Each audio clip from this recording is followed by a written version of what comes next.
Ethical Perspectives on the News is produced by the Interreligious Council of Linn County, which is solely responsible for its content. The views and opinions expressed on this program do not necessarily reflect those of the staff and management of KCRG TV9.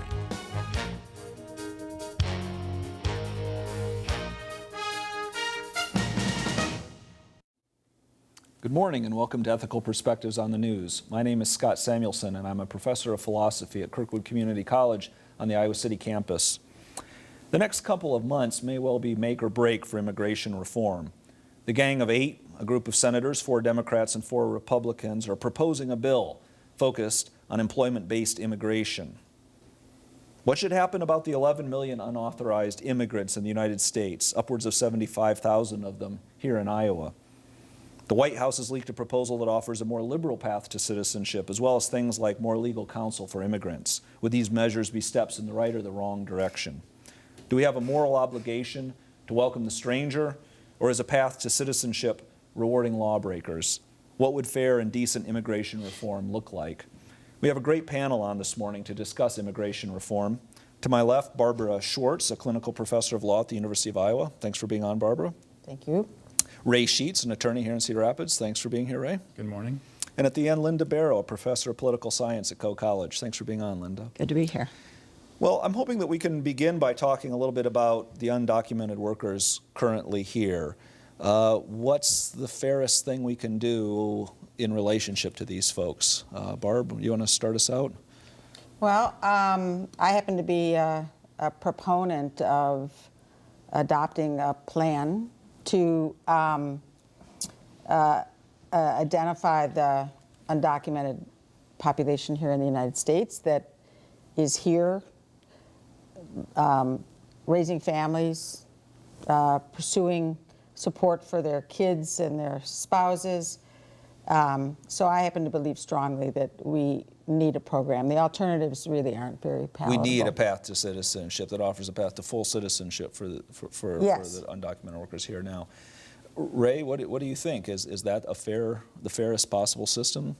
To make the undocumented people legal? Yeah. Is it fair? That would be in the eye of the beholder, I believe. But is it practical? Yes, it is practical. We have, as you said, approximately 11 million people in the United States that are undocumented. That's approximately almost 4 times the population of the state of Iowa. Approximately 75,000 undocumented persons are in the state of Iowa. Are we going to continue to allow them or to have them not become productive members of our community because they're not able to get driver's licenses, because they're not able to legally work, because they're not able to raise their children like they want to? I think it's very wise to do something to be able to make them legal, which will make them become very productive citizens. I want to get Linda in here too, and then I want to come back to some of the points that are being made here. So it seems like there are various possibilities here to deal with the undocumented workers in the United States.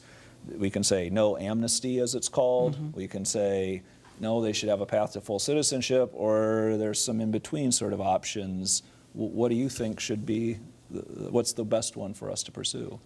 Well, certainly it's a very tricky issue, but I agree with Ray that the fairness of the issue, we could come out in different ways on that. I mean, fairness, I think, would also have to calculate in those people who cannot walk across our border, people in the Philippines who also want to gain entry and have a much more difficult time of it. I think they have to somehow be in this calculus. But as Ray suggested, the practical matter is that some kind of legalization and eventual path to citizenship seems to be the only real practical thing to do. Certainly the idea of deporting some 11 million people is not a tenable option. However, having said that, there needs to be some path to citizenship. I agree with what I've heard about what's coming out about the Gang of Eight and their proposals, that it needs to be part of a comprehensive reform. And that needs to include things such as truly securing the borders so that we're not back here again in 20 years having made more generous reforms and then sort of enticed more people here. We have to avoid going through this cycle every 30 years of what do we do with the people who slipped in and now have families here. Right. Well, because our show is Ethical Perspectives on the News, I do want to focus just a little bit on this fairness issue, or this issue of the ethical quality of how to deal with them. Because it seems like there's ethical points on both sides to be made here. On the one hand, it seems like a lot of the opposition to offering a path to citizenship comes, I'll call it the kind of budger problem, that people say, these people budged in line, they're here illegally, we can't just waive that's not fair to the people standing in line who have wanted to come here and have tried to do that in a way that's respectful of our laws. On the other side, it seems like we have this issue of, well, but these people weren't just completely coming here to budge in front of everyone else, but because it was a place to find basic level employment and employment that is needed by the employers here, and they've been paying into Social Security oftentimes and dealing with those kinds of things, and that they deserve a kind of respect there too. How do we address both of those kind of ethical quandaries that arise with regard to the undocumented workers currently here? My assumption is that whatever plan Congress agrees to, assuming it agrees, will reflect a compromise. I mean, the strongest position I think that people opposed to regularization have is the rule of law question. Right. It does appeal to a lot of people. The problem is that many of the arguments are based on sort of inaccurate information. So the idea that they should have to stand in line, right? That they should have to get in line with everybody else. Well, for many of the folks who are here, particularly in low-wage jobs, there is no line for them. I mean, the number of visas that are granted to people based on low-wage employment is just minuscule compared to the need for their labor. Right. So there is no line for them to get into, and hopefully comprehensive immigration reform will reflect that. So one thing that seems to be proposed by the President and the House and the Senate, but the difference in the details is that they're all going to have to wait a significant period of time till they're eligible for green cards. And then once they get their green cards, then they'll have a path to naturalization. But they'll have a temporary worker visa until that point? They were going to give it a new color, and I can't remember. They're going to be blue cards or red cards or something like that. And people are taught that the rumors are that it's going to be as long as 8 to 11 years. And so if you tack on 5 years for naturalization after that, we're talking about a very long wait that tries to equalize the folks who are in line now in the family-based and employer-based systems. Right. Well, so should there be some kind of, I mean, is that a stiff enough penalty? Should it be stiffer? Should it be less punitive? What about a fine? Some people have proposed that there should be some kind of fine that people pay. My understanding is the Gang of Eight is suggesting as well that I have heard 10 years or 13 years are numbers I've seen out there, as well as paying some kind of fine or penalty, and learning English and taking civics classes and a whole... Paying all back taxes, although many of these folks are already paying taxes on a regular basis. Right. Yeah. But to address your other question, I'm sorry, and then I'll let go ahead. the other issue about not having a line to get into for workers, the AFL-CIO and the Chamber of Commerce have apparently reached a tentative agreement that would suggest that number would vary according to the status of the U.S. economy. But that's not for the special line to residency. That's for a new guest worker statute. Right. Where the numbers, and these are for people who really don't necessarily want to settle in the United States. They want to come, they want to work, go back, and rejoin their families. And that is going to be based on an annual report about where the needs are to fill in, and with some restrictions. And that's probably politically the key to getting a program that Congress can embrace. Well, and I understand there's a kind of practical matter here of getting something that people will embrace and having something that seems to meet some of the concerns that people have that there should be some punishment for breaking the law. But at the same time, I worry about, and maybe Ray, you can weigh on this. I mean, if you have too stiff a penalty, is that going to encourage people just to remain in the shadows? How do we have that be both practical and, like I said, still fair in some ways in people's eyes? Well, up to 2001, I think that there was a $1,000 fine that a person could pay if they were here illegally, and then they were able to have a family member sponsor them or an employer sponsor them. So back then the fine was $1,000. Right. And that has since lapsed for the last several years. So is $1,000 reasonable? I'd say probably if, if you're going to have a fine. Is $500 reasonable? I don't know. I mean, that's... But we're talking about not too heavy of a fine. For people Well, who are low-wage workers, $1,000 is a lot Sure. of money, but it's doable. Right, but it's doable, right? Yeah, if it's too high, it defeats the purpose of the program. Right. So I think hopefully it will be set at a point where they're going to have plenty of time to save for their fines that they're going to pay when they get their green cards, because the path to residency is going to be so long. Well, what about the other side that I was mentioning? That I mean, I guess part of me also feels like there's a real ethical reason to give the undocumented workers here a path to citizenship, in the sense that you feel like they have been contributing to our economy. They have been, in often cases, paying into Social Security or paying taxes without necessarily reaping the benefits. In other words, you know, you can look at it like, well, these people are taking advantage of our system, or you can also look at it like, well, we've actually been taking advantage of them, and perhaps we owe them a kind of better system, and you know, maybe not gratitude, but at least some way of saying, let's get together here, let's have some kind of an accord. Well, we might debate whether or not we've been taking advantage of them, but I think we'd probably agree that they're filling various holes in our economy, both in terms of lower skilled workers and high skilled workers. I mean, some people talk about a brain gain that we get from high skilled workers who are coming from other countries, that they are contributing to all kinds of entrepreneurship and creativity and so on in our economy. And that's a great gain for our economy and for the society as a whole.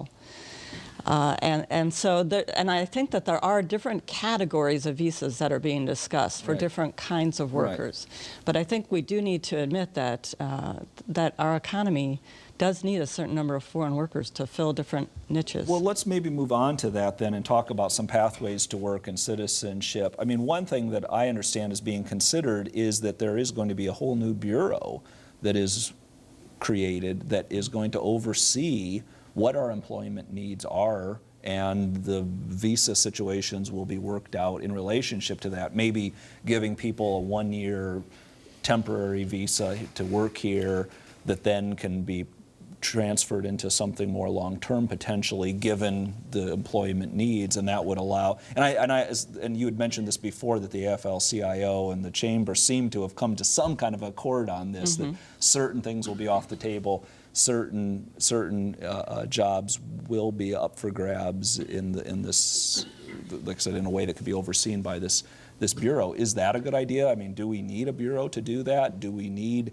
this flexibility, I take it, as the goal to meet our employment needs? Well, I always get a little fearful of it when you start talking about another bureaucracy, which this is going to be another significant bureaucracy. What we have now with employment visas, there has to be, the employer has to certify that they're going to pay the foreign worker the prevailing wage. So like in the state of Iowa, if the prevailing wage for all the American computer software engineers is $150,000. Then for that Iowa company, they have to certify that they're going to pay that foreign worker $150,000. So that structure already exists. Is that working? Oh yeah, I think so. The high skilled, like the software engineers, the positions that require 4-year degrees, American employers have the ability to petition 65,000 visas a year. Guess how many days it took to fill that up? They've been long gone. Well, it took 5 days. So the petitions were due on April 1st. Right. And by April 5th, sorry, all the 65,000 visas have been full. They were so oversubscribed, they're going to have a lottery within the people, within the group that got their applications in on time. Right. Yeah. Right. So there is an existing structure that works, and it works, I think, fairly well. It's just a matter of increasing the number. Our economy is now coming back. American companies want to hire highly skilled workers. Unfortunately, they're not able to do so because there's a lack of American workers that have those skills, and the numbers are so low within the current immigration laws that only 65,000 are available, and those get filled in 5 days. I don't want to get too off track here, but I can imagine that some people, when they hear these things, they think, look, we have a kind of employment crisis here in the United States. Like, people don't have jobs here, and you're telling me there are these high-paying jobs that they can't find American workers for, that we need to turn outside to find? Yes, that's very true. But it's not, there are people who dissent, in fairness. There are American engineers and people in the tech industry who dispute these statistics. So, like everything else, well, everything's disputed, statistics can say one thing or they can say another. Right, but what do you think? I mean, do you think that there really is this need that Ray's saying? Well, I'm not a labor economist, so I hesitate to say. But we do know that, we're so anxious to let the market work in every other aspect of our economy, and people are concerned about this. But the primary issue is that the market won't work if, in fact, hiring foreign workers depresses the wage market. Most of the studies indicate that that doesn't happen, except possibly at the lowest edge of the market. But with agriculture, for instance, which I think is going to be a favored industry with comprehensive immigration reform, even when growers are raising the hourly wages, they cannot get enough workers. There's no dispute about that. In California, they're throwing away produce. This issue, though, of the wages and how many workers to let in, I mean, I think that was the heart of the discussions between the labor unions and the Chamber of Commerce. Was the labor unions wanted to make sure that the prevailing wage was paid, and the Chamber of Commerce wanted to make sure that enough workers were let in. Right. But I think this question of the numbers also gets at part of the broken nature of our system, that there are a number of features of our immigration system that are not working. I mean, the fact that there is a decades-long backlog of applications, and that people in various parts of the world are waiting years to hear, or people who are already in the country are waiting years and years to get processed through the system. That just shouldn't happen. Right. But is that because of this over-bureaucratization that Ray was saying he kind of fears a little bit here? I mean, is more bureaucracy going to help this, or do we? It doesn't. I don't think it has anything to do with the bureaucracy. It's the system that we have where we allocate a certain number of visas for different employment relationships, different family relationships. We also have a limit on the amount that any one country can share in those allocations, and as a result, we get these skews. So if we have a Filipino American who petitions for a sibling, and only USCs can petition for brothers and sisters, it takes, I think it's a 17 or 18 year wait line. It's ridiculous.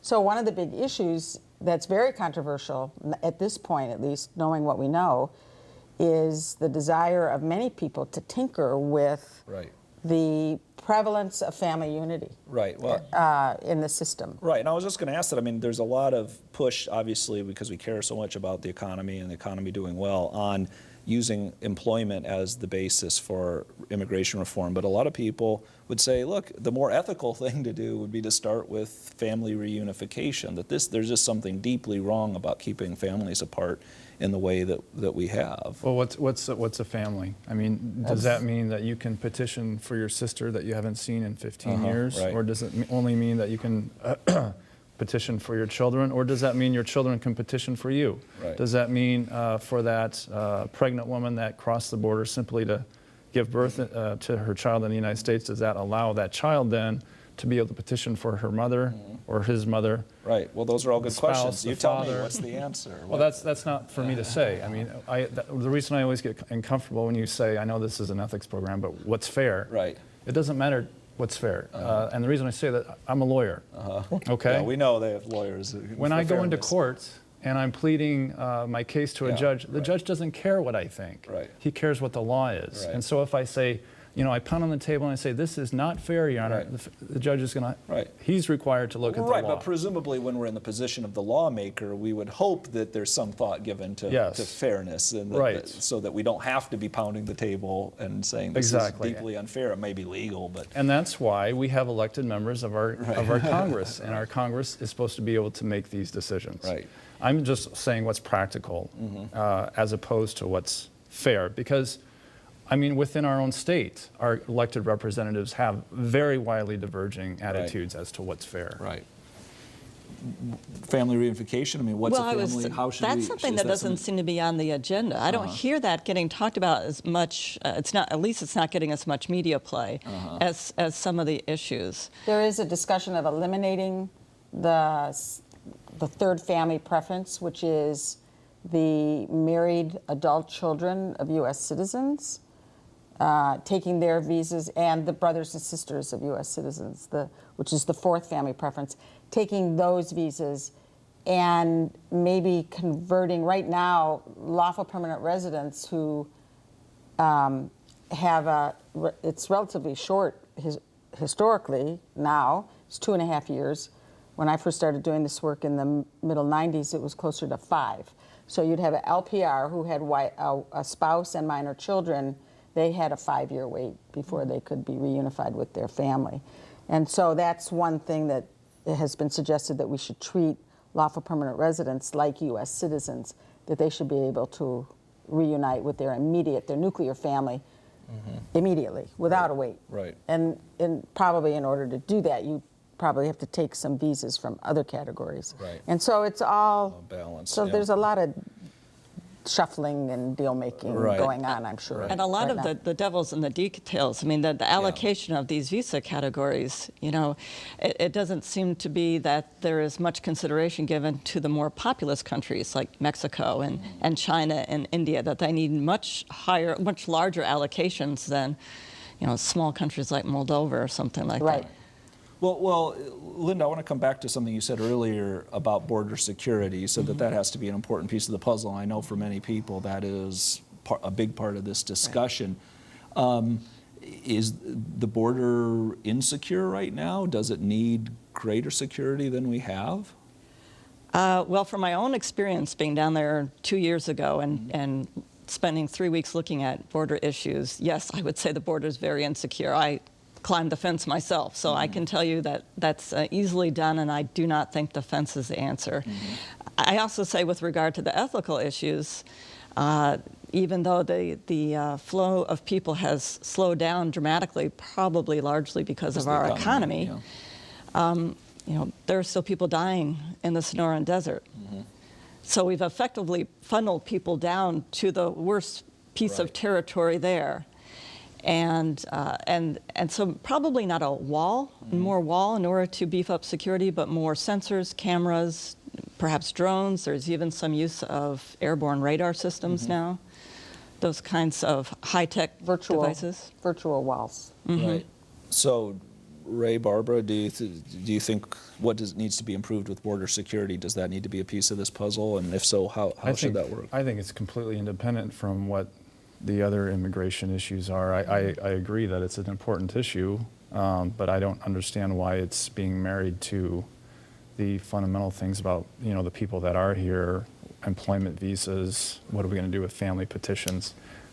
I don't get it, but if that's part of the way that we can compromise and get some people to agree to other things, certainly, yeah, I think it's a great idea to get more security on the border. Right. Do I think we need it? Yeah. I think there's the biggest problem coming through Canada as there is in Mexico. I mean, in my practice, I see a lot of people that have come through Canada. So. Well, and 40% of the persons who are here without documentation are overstays. People who were admitted into the United States and didn't leave when they were supposed to. So there is this notion that it's the southern border that's the source of all of our problems, but numerically it actually isn't. So are you suggesting that there's some racism about this? No, I think it's just a stereotype of the border has to be strengthened just on the southern border. I think that if you're going to do it, you might as well do it both borders. Linda, do you want to stand up for why these issues should be connected, border security? Well, politically, I think the immigration reform is untenable without connecting these two. Mm-hmm. And as I understand it, the Gang of Eight they are on board that there needs to be more security and probably some group of Southern legislators and governors and so on who will determine when the border truly is secure, because otherwise you're going to make it more enticing to cross the border. If we make it easier to get citizenship, if we essentially reward people who have gotten in or overstayed their visas. So you need to have, as a balance to that, you need to make it harder. We don't want to arrive back where we are right now. We don't want to be here again in 30 years. We really need to have a comprehensive reform. Right. Well, I guess I've heard this proposal that we create like a border security index, that somehow the various features about border security will be assessed, that there will be, how many illegal immigrants are you detaining, how many drugs have you confiscated, how much crime is going on, and that this should be a kind of measure of how well we're doing. I guess part of me kind of does worry, maybe along the lines of Ray, that this is sort of a separate thing and maybe just more hysteria than it is really a kind of necessity for even if it's not country. Hysteria. The issue is why wait on addressing our other problems and the other issues until some magic index is met. I think that's, and it'll be interesting to see what the final product is. But the number of unauthorized entries into the United States through the southern border is down enormously. So if you're going to use numbers, right, we're already securing. I don't know that we're secure, but we're a long way there. But I suspect that Linda is right, and that it's really the absence of jobs rather than any heightened efficiency in the border. Okay, well, we only have a couple seconds left, but just let me ask a non-ethical question. Is immigration reform going to pass here soon? When does the expert? I hope so. Okay. That's all I can say. Well, I think a lot of people do. Well, I'd like to thank you all for a really kind of a stimulating discussion. I think that, America's a nation of immigrants. We're also a nation committed to law and order. It seems like these things aren't working right now, and we need to kind of get them together. So I'm hoping that the conversation that we've started here is one that people continue in their homes, and one that hopefully Congress comes to some kind of a reasonable accord on. So I hope so too. Yeah. Well, thank you very much for this, and I guess we'll see you next time on Ethical Perspectives in the News.